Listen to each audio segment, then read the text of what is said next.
ผู้ที่แก่ด้วยศีลด้วยธรรมผู้ที่กำคุณโนห้อยสั้นผู้มีสัจจะมันจำดี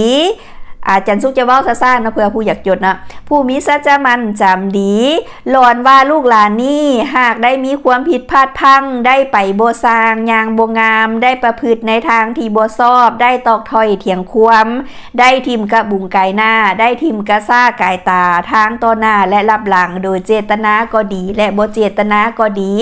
เฮ็ดให้ผู้เป็นพ่อเป็นแม่เสียอกตกใจน้ำตาออกเมื่อนี้ลูกหลานทั้งหลายจึงได้มาประกาศไขกาวขอขมา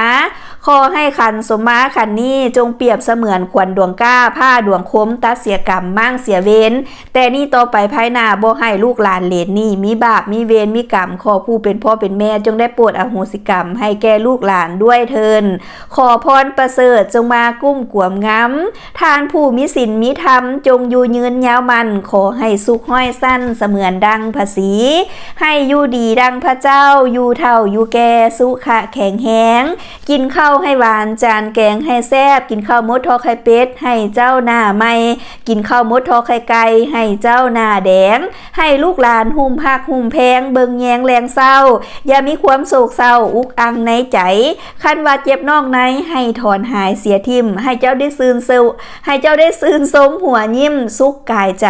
ดอมลูกหลานไปดนๆนานๆหรือว่าให้อยู่น้ำลูกน้ำหลานไปดนๆนานๆเนาะจงมีอายุวันโนสุขังพลังมันยืนเด้อ